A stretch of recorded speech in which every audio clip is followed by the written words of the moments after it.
The Director General of the National Agency for Food and Drug Administration and Control, Professor Mojisola Adeyeye, has raised the alarm over alleged threats to her life following the agency's ongoing campaign against substandard and illicit pharmaceutical products. Professor Adeyeye spoke during a State House briefing in Abuja on Wednesday. She said that NAFDAC had recently seized illicit medicine worth over 1 trillion naira and that powerful individuals benefiting from the illegal trade are behind the threats. In terms of challenges, of course, I've mentioned the hazards that we face every day. I told you about the attempted murder about 6 months ago. One of our staff in Kano, the child was kidnapped because the father was doing what he's supposed to do. Fortunately, the child escaped. So, for me, I have 2 police living in my house 24/7 in Abuja and Lagos. I would say I don't have life. I cannot go anywhere without police. To me, that is not my way of living. But I don't have a choice because we've got to save our country. We've got to save our country and not be fearful. Polarized news analyst Dayo Sobowale joins us now to discuss the alleged threats to life and the need for government and security agencies to double reinforce protection around the NAFDAC DG and other enforcement officers of the agency. Mr. Sobowale, thank you so much for joining us on Newsday. It's a pleasure to be as usual. Now, this threat is not exactly new. We'll recall that the late Dora Akinyuli, also cried out at the time when she was the DG of NAFDAC. And I'm wondering what lessons would you say that Nigeria has learned over the years regarding the protection of, officials in NAFDAC and helping them, to do their job very well? Well, let me first of all commend the bravery of Akinyuli and the Professor Adeyeye. You see, in spite of the threat to life, she's undaunted. But then she should not be left alone. Government should come to her aid. Because what she's doing is she's even protecting more Nigerians than government, which has more power than herself. Because if you talk of fake products, people die just quietly, unknown to them, that the medication that will bring relief is not bringing any relief because it is fake. So government should come to her aid, protect her life, give her the instruments she's asking for, especially the bill in the National Assembly, which she said should be passed, and take a look at her recommendation that the death penalty should be the deterrent for people who make fake drugs. Let me leave it at that for now. But the question will be, at this time, do we need for her to cry out before steps are being taken? Because like Temitope said, that when you look at it closely, Dora Akure had set the standard and the benchmark.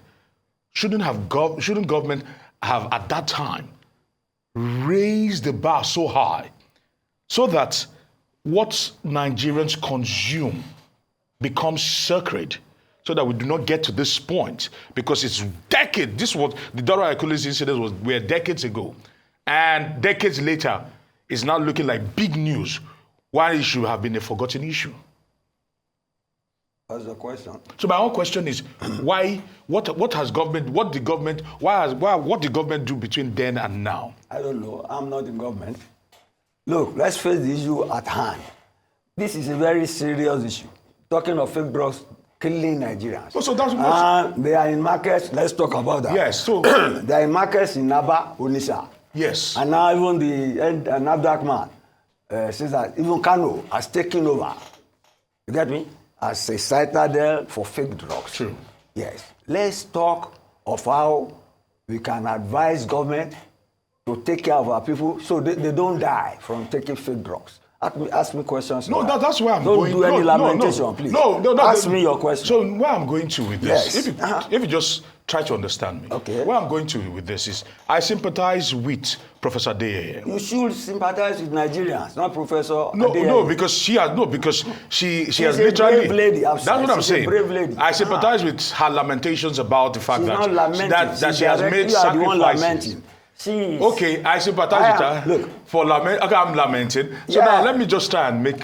I'm not here to witness your lamentation. No. Let us discuss this topic. And that is what we're trying to do here. Please. Now, so this is it here. Where I'm going to with this is, my question, if I were to rephrase it again, some would say government has handled this with kid gloves. And it's unfortunate that we find ourselves where we are. What can be done? Better. What should be done? Better. So that we do Hold not it have, there. Let me yes, answer so that we do not have a repetition of episodes like this, whereby law enforcement agencies will come out and cry out that their families, their lives, and their well-being is at stake in the interest of the public. Okay, they have cried out. See, what should government do? That is what I'm here to talk about now. Yeah, okay. Government should listen to her. Government should show that it has interests of Nigerians at heart. Okay, I'll give you a foreign example. Trump, who was just elected, was elected on the basis of things like this.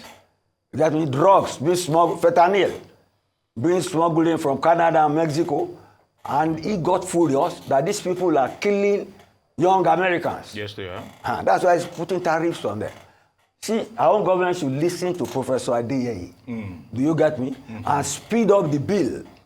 You get me? She has proposed to, the bill she has proposed to National Assembly, speed up the bill. Look at recommendation of the death penalty and pass a bill on that. You get me? And give our staff protection. And then, say, the NAFDAC itself should speed up and, how do I put it, energize or modernize its authentication methods to ascertain these fake drugs and make sure that those who sell them are caught and given the appropriate punishment. All right. That is my concern. All right. Yes. Thank you. Well, we do hope next? that, government is listening and all hands will be on deck to ensure that there is a solution to this. Mr. Dayo Sobowale, Arise News analyst, thank you so much for joining us on Newsday.